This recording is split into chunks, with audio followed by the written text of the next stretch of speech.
Hello students, आप सभी का हमारे यूट्यूब चैनल में हार्दिक स्वागत है। आज के इस वीडियो में बात करने वाले हैं 50 मोस्ट इम्पोर्टेंट क्वेश्चंस की। तो जिन भी बच्चों के एलिमेंट्री कंप्यूटर एप्लीकेशन का पेपर है वो ज़रूर इन वीडियो को देख लीजिएगा। प्लेलिस्ट के माध्यम से भी आप सारी वीडियो देख सकते हैं, उनसे भी वही मटेरियल मिलेगा आप लोगों को, क्योंकि सिलेबस आपका हर बार यही है। चाहे आप ईयरली एग्जाम वाले हो या सेमेस्टर वाले हो, लगभग सभी का सिलेबस वही है। तो 50 क्वेश्चन आपके आने वाले हैं। 50 में से आप लोगों को 20 सही करने हैं, बाकी और जितने ज़्यादा आप सही करते हैं उतने आपके परसेंटेज अच्छे बन जाएंगे। 20 से कम अगर आप सही करते हैं तो आप फेल भी हो सकते हैं, और इसमें रीचेकिंग वगैरह रिवलेशन वगैरह भी नहीं होता है। ठीक है, तो पहली यूनिट कंप्लीट है। 100 क्वेश्चन आप लोगों ने देख लिए होंगे, और पुराना पेपर भी मैंने आप लोगों के साथ शेयर कर दिया है, तो वो भी आप जरूर देख के जाना, क्योंकि 5 या 10 क्वेश्चन उसमें से आपको रिपीट ऐसे कैसे ही मिल जाएंगे। ठीक है, तो स्टार्ट करते हैं। आप चैनल को सब्सक्राइब और वीडियो को लाइक वाइक कर लीजिएगा। अच्छे कमेंट आप लोग कर सकते हैं। यूनिट सेकंड है आपके, जिसमें 50 MCQ क्वेश्चन है। 1 से 20 तक जो है नंबर सिस्टम रहेगा, फिर 21 से कुछ और होगा, तो उस तरीके से आप लोग देखते चलिएगा। यहाँ देखो, पहला क्वेश्चन आपके सामने है, बाइनरी नंबर सिस्टम का बेस क्या होता है? 8, 10, 2 या 16। तो आप सभी को पता है बाइनरी जो नंबर होते हैं वो 0, 1 होता है। तो यहाँ पर 2 ऑप्शन सही हो जाएगा, यानी कि सी ऑप्शन सही होगा। 2 आंसर है इसका। अगला क्वेश्चन आता है, डेसिमल नंबर सिस्टम का बेस क्या है?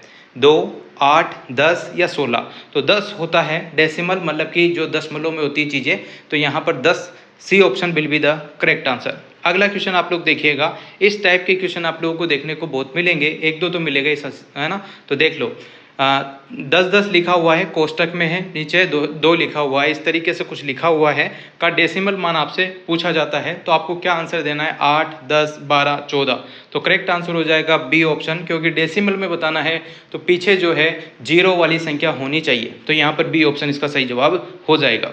अगला क्वेश्चन यहाँ पर आपके सामने है, देखो। अब इसको जो है आपको 11 लिखा हुआ है कोष्टक में, और नीचे पावर में 2 लिखी हुई है, बराबर लिखा हुआ है, और क्वेश्चन मार्क लिखा हुआ है। तो इसका आंसर क्या होगा? 13, 14, 15, 16। तो करेक्ट आंसर सी ऑप्शन हो जाएगा इसका 15। याद रखना, कुछ चीज़ें आप लोग ऐसे कैसे देख भी सकते हैं, याद भी कर सकते हैं। ठीक है, बाकी मेरे को नहीं पता ये किस तरीके से कैसे सोल्व हुआ है, सोल्व आउट हुआ है, ऐसा मेरे को आइडिया नहीं है। ठीक है, क्लियर कहता हूँ। चलिए आगे। ऑक्टल सिस्टम का बेस क्या होता है? 2 होता है, 8 होता है, 10 होता है या 16 होता है? तो ऑक्टल मतलब 8 होता है, तो यहाँ पर जो है बी ऑप्शन सही आंसर हो जाएगा। अगला क्वेश्चन, हेक्साडेसिमल सिस्टम का बेस क्या है? 8, 10, 12 या 16? तो हेक्साडेसिमल आपसे पूछा गया है, तो हेक्सा का मतलब आप लोग यहाँ पर 16 लेंगे। तो करेक्ट आंसर याद रखना, हेक्साडेसिमल आपसे पूछ लिया जाए तो हेक्साडेसिमल मतलब 10 होता है, आप सभी जानते हैं, और हेक्सा मतलब 6 होता है, यानी कि 10 + 6 = 16 यहाँ पर आंसर हो जाएगा। ठीक है, आप क्वेश्चन जितना देखेंगे तो उतना आसान आपके लिए रहेगा। ठीक है भाई, आगे चलो। यहाँ पर 25 लिखा हुआ है, और नीचे पावर में 10 लिखा हुआ है, का बाइनरी रूप आपसे पूछ लिया गया है।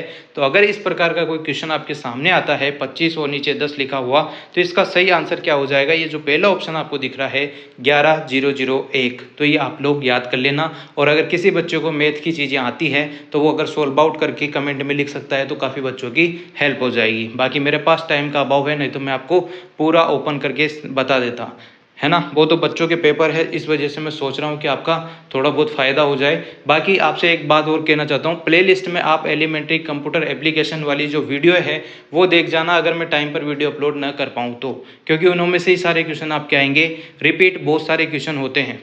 ठीक है, तो पहला आंसर यहाँ पर सही था। अगला क्वेश्चन आपके सामने है 64, नीचे 10 लिखा हुआ है, तो बाइनरी क्या होगा? तो इसका बाइनरी हो जाएगा 100000, यानी कि 6 बार 0 लिखा हुआ है। तो 64, 10 अगर नीचे आ जाता है तो बाइनरी पूछ ले, तो करेक्ट आंसर आप लोग बता दीजिएगा। ठीक है, 111 के पावर में नीचे की तरफ 2 लिखा हुआ है, बराबर क्वेश्चन मार्क है, तो इसका आंसर क्या होगा? 5, 6, 7, 8। करेक्ट आंसर है 7, सी ऑप्शन याद रखिएगा। ठीक है, आप एक बार इसकी जो है फॉर्मूला देख लेना कैसे क्या होता है, तो उससे आपको इजी वे में सारी चीज़ें आ जाएगी। टाइम हो तो देख लेना, नहीं हो तो ये वाले क्वेश्चन छोड़ देना, तुक्के लगा लेना, 2-5 क्वेश्चन सारे आएंगे ऐसे। ठीक है, बाकी 45 क्वेश्चन पे आप लोग ध्यान देंगे। 17 में नीचे 8 लिखा हुआ है, बराबर क्वेश्चन मार्क लिखा हुआ है, तो इसका आंसर क्या हो जाएगा? इसका आंसर हो जाएगा 15, सी ऑप्शन। फिर आता है 2F16 का डेसिमल आपसे पूछा गया है, तो क्या हो जाएगा यहाँ पर? 2F16 का डेसिमल होता है 47। ठीक है, 47 आ जाएगा इसका आंसर, सी ऑप्शन। बाइनरी में कितने डिजिट होते हैं, ये क्वेश्चन आने लायक है, तो देख लेना। बाइनरी में जो है आपके 2 ही डिजिट होते हैं, 0 और 1, ठीक है, पहला ऑप्शन सही हो जाएगा। अगला क्वेश्चन आपके सामने है, 1001 को लिखा गया है कोष्टक में, नीचे पावर में 2 लिखा हुआ है, क्वेश्चन मार्क लिखा हुआ है, तो इसका आंसर हो जाएगा नो, सी ऑप्शन इसका आंसर है। अगला क्वेश्चन आपके सामने 77 और नीचे 8 लिखा हुआ है, डेसिमल इसका पूछा गया है, करेक्ट आंसर हो जाएगा 63, ठीक है। अगर आपको वीडियो की स्पीड ज़्यादा लगती है तो स्पीड कम करके भी आप लोग देख सकते हैं, ठीक है। आगे देखो, हेक्साडेसिमल में कौन सा डिजिट नहीं होता है, ए, बी, जी और एफ, तो यहाँ पर जो है जी नहीं होता है। हेक्साडेसिमल में आपको ए भी दिखेगा, बी भी दिखेगा और एफ भी दिखेगा, पर जो है जी यहाँ पर नहीं दिखेगा, तो करेक्ट आंसर क्या हो जाएगा, जी ऑप्शन यहाँ पर करेक्ट आंसर हो जाएगा, ठीक है भाई।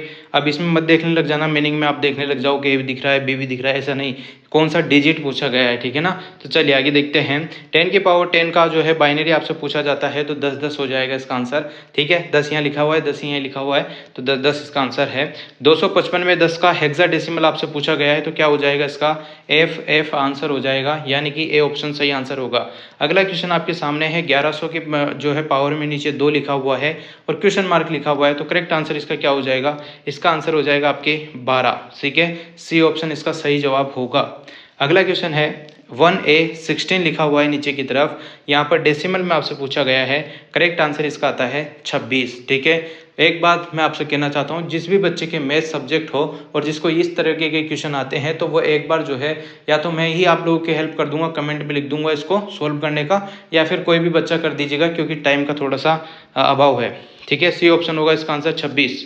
अगला क्वेश्चन आता है ASCII का पूरा नाम, ये देखो, ये ध्यान से देखना, ये क्वेश्चन बहुत अच्छा है, ये आ सकता है, American standard code for information interchange इसका आंसर होगा, ए ऑप्शन यहाँ पर सही आंसर होगा, ठीक है। फुल फॉर्म आपको याद रखनी है। अब कोड और लॉजिक गेट के क्वेश्चन आते हैं 21 से 35 तक, तो देखो ASCII कोड कितने बिट्स का होता है, तो कितने बिट्स का होता है, ये 7 बिट्स का होता है, C option will be the correct answer. अगला क्वेश्चन है, यूनिकोड का उपयोग किसके लिए होता है, तो यूनिकोड का जो उपयोग है वो कैरेक्टर्स के लिए होता है, कैरेक्टर्स के लिए यूज किया जाता है इसको, सी ऑप्शन यहाँ पर सही है, सॉरी बी ऑप्शन है, बी ऑप्शन पे है कैरेक्टर्स, तो यहाँ पर ये जो है सही आंसर हो जाएगा। अगला क्वेश्चन एंड गेट का, ये क्वेश्चन आए हुए हैं, ध्यान रखना, ये वाले एंड गेट, और गेट, एंड गेट, ये सारी चीज़ें आती हैं।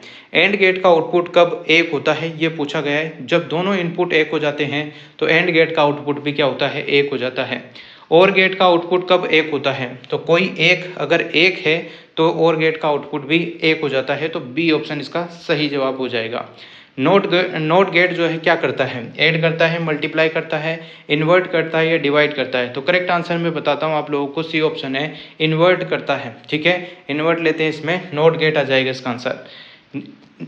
यहाँ पे लिखा हुआ है NAND गेट का जो है फुल पूछा गया है कि किससे मिलकर बना होता है, तो आपने फिजिक्स में चीज़ें पढ़ी होगी, पर यहाँ कंप्यूटर में भी चीज़ें यूज होती हैं, तो यहाँ पर एंड प्लस नोट गेट जो होता है वो मिलकर NAND गेट बनाता है, ठीक है, पहला ऑप्शन हो जाएगा। नोर गेट किससे बनता है, एंड और नोट, सॉरी नोर गेट आपको दिख रहा होगा कि इसमें NOT और प्लस OR मिलकर बना होता है, तो बी ऑप्शन यहाँ पर सही आंसर हो जाएगा। XOR गेट का आउटपुट 1 कब होता है, जब दोनों सेम हो, दोनों 0 हो, दोनों डिफरेंट होते हैं, तो XOR गेट जो होता है उसका आउटपुट 1 प्राप्त होता है, जब दोनों डिफरेंट यहाँ पर प्राप्त हो। देखो बुलियन जो है एलेक्जेब्रा सॉरी माफ करना, बुलियन एलेक्जेब्रा किससे संबंधित होता है, नंबर से, लॉजिक से, ग्राफिक्स से या साउंड से, तो करेक्ट आंसर हो जाएगा बी ऑप्शन, लॉजिक से, ठीक है। लॉजिक गेट का उपयोग कहाँ होता है, तो कंप्यूटर सर्किट में जो है लॉजिक गेट का इस्तेमाल किया जाता है, पहला ऑप्शन इसका सही जवाब है। अब लैंग्वेज से संबंधित 36 से लेकर 50 तक क्वेश्चन आते हैं, आपके टॉपिक है ये सेकंड यूनिट में, तो उस हिसाब से देखो मशीन लैंग्वेज किस में लिखी होती है, बाइनरी में लिखी होती है, ठीक है। 0 और 1 की लैंग्वेज ही जो है कंप्यूटर समझ पाता है, तो मशीन लैंग्वेज 0 1 बाइनरी होती है। अगला क्वेश्चन, असेंबली लैंग्वेज को समझने के लिए क्या चाहिए, असेंबली लैंग्वेज को समझने के लिए जो है असेंबलर का यूज किया जाता है, यानी कि बी ऑप्शन इसका सही जवाब हो जाएगा। हाई लेवल लैंग्वेज का उदाहरण कौन सा होता है, तो high level language C language जो होती है कंप्यूटर की, वही हाई लेवल लैंग्वेज होती है, तो सी ऑप्शन ही सही है। कंपेलर क्या करता है, ट्रांसलेट, एग्जीक्यूट, स्टोर या प्रिंट, तो करेक्ट आंसर हो जाएगा ट्रांसलेट करता है कंपेलर, ठीक है, पहला ऑप्शन इसका सही जवाब हो जाएगा। अगला क्वेश्चन है, इंटरप्रेटर क्या करता है? इंटरप्रेटर जो है लाइन बाय लाइन जो है एग्जिस्ट करता है, चीज़ों को है ना एग्जीक्यूट करता है, तो बी ऑप्शन यहाँ पर सही हो जाएगा। लाइन बाय लाइन जो है एग्जीक्यूट कौन करता है? तो इंटरप्रेटर जो है यहाँ पर काम में लिया जाता है। 3GL लैंग्वेज कौन सी होती है? मशीन, असेंबली, सी या फिर बाइनरी? तो 3 जो यहाँ पर 3GL लैंग्वेज है वो सी लैंग्वेज होती है, ठीक है। 4GL लैंग्वेज का उपयोग कहाँ होता है? तो 4GL लैंग्वेज का उपयोग डाटाबेस में किया जाता है, ए ऑप्शन इसका सही जवाब है। अगला क्वेश्चन आपके सामने है, सबसे लो लैंग्वेज लेवल लैंग्वेज कौन सी होती है? तो सबसे लो लैंग्वेज मशीन लैंग्वेज होती है, याद रखना, सी ऑप्शन हो जाएगा इसका सही जवाब। अगला क्वेश्चन, कंप्यूटर को मशीन कोड में कौन बदलता है? तो कंपेलर बदलता है और इंटरप्रेटर जो है इसका यूज करके प्रोग्राम को मशीन कोड में बदल देता है, तो सी ऑप्शन हो जाएगा, दोनों ही इसमें सही है, पहला और दूसरा। अगला क्वेश्चन आता है आपके सामने, कौन सी लैंग्वेज ह्यूमन फ्रेंडली होती है? तो मशीनी, असेंबली, हाई लेवल या बाइनरी? करेक्ट आंसर है हाई लेवल जो लैंग्वेज होती है वो लैंग्वेज ह्यूमन फ्रेंडली होती है, ये याद रखेंगे। अगला क्वेश्चन आता है, असेंबली लैंग्वेज में इंस्ट्रक्शंस कैसे होते हैं? सिंबल्स में होते हैं, बाइनरी में होते हैं, नंबर में होते हैं या ग्राफिक्स में होते हैं? तो सिंबल्स में जो है यहाँ पर असेंबली लैंग्वेज में जो है इंस्ट्रक्शन होते हैं, पहला ऑप्शन सही हो जाएगा। मशीन लैंग्वेज फास्ट क्यों होती है? मशीन लैंग्वेज इसलिए फास्ट होती है कि डायरेक्ट एग्जीक्यूशन होता है उसमें, तो करेक्ट आंसर पहला ऑप्शन हो जाएगा। प्यारे बच्चों, अगर स्पीड लग रही हो क्वेश्चनों की तो आप जो है स्पीड कम करके देख लेना, टाइम का इशू है, समझो आप बात को। मैं सोच रहा हूँ आप लोगों को पूरी वीडियो 5 के 5 ही जो भी चैप्टर है उनकी वीडियो अवेलेबल करा दूँ ताकि आपकी हेल्प हो जाए, और नहीं भी करा पाता हूँ तो प्ले लिस्ट में इतना मैटर अवेलेबल है कि आप 50 में से 40-45 नंबर ले सकते हो। बाकी आपकी इच्छा है, देखो ना देखो, तो प्ले लिस्ट में आपको दिख जाएगा एलिमेंट्री कंप्यूटर एप्लीकेशन के बहुत सारे क्वेश्चन है, आप वीडियो सारी देख के चले जाइएगा, प्रत्येक यूनिट वाइज है, तो आपकी बहुत हेल्प हो जाएगी। कौन सी लैंग्वेज सबसे कठिन होती है?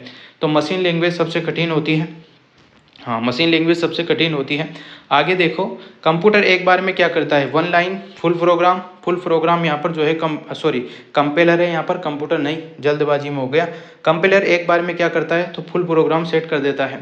इंटरप्रेटर किसके लिए अच्छा है? तो डिबिंग, जो यहाँ पर डिबिंग होती है, जैसे कि आप बहुत सारी बार यूट्यूब पर भी वीडियो देखते हैं तो आपको एकदम से इंग्लिश में बोलता हुआ दिख जाता है जबकि वो हिंदी में बोलता है, तो वो डिबिंग होती है। डबिंग जो होता है जिसमें आवाज़ लैंग्वेज चेंज हो जाती है आपकी, वो यहाँ पर इंटरप्रेटर का काम होता है, इसके लिए अच्छा होता है, पहला ऑप्शन हो जाएगा। सी लैंग्वेज किस प्रकार की लैंग्वेज है? सी लैंग्वेज 3GL लैंग्वेज होती है, याद रखना। 4GL का उपयोग डाटाबेस में किया जाता है, ये भी याद रखना। अगला क्वेश्चन, पाइथन किस प्रकार की लैंग्वेज होती है? आपने हेडफोन वगैरह तो देखे होंगे, इस कंपनी के आते हैं बहुत सारे, तो पाइथन किस प्रकार की लैंग्वेज होती है? तो ये लैंग्वेज होती है हाई लेवल लैंग्वेज, ठीक है भाई। आगे, बेसिक लैंग्वेज किस कैटेगरी में आती है? तो बेसिक लैंग्वेज आपके 3GL में आती है, याद रखना, 3GL लैंग्वेज में बेसिक लैंग्वेज आती है। जावा लैंग्वेज किस टाइप की होती है? तो हाई लेवल लैंग्वेज होती है जावा। जावा आपके मोबाइल में भी होती है जावा लैंग्वेज, और जो है आपके कंप्यूटर में भी, सभी में होती है, तो करेक्ट आंसर हो जाएगा पहला option high level, correct answer है पहला। आगे देखो, लैंग्वेज ट्रांसलेटर का काम क्या होता है?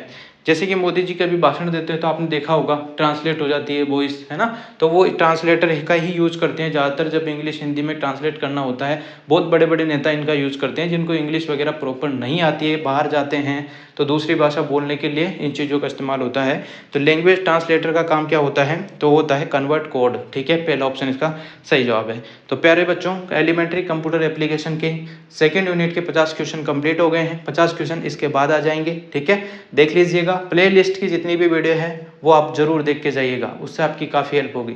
Thank you so much. Video अच्छी लगी हो तो like, comment, share and subscribe.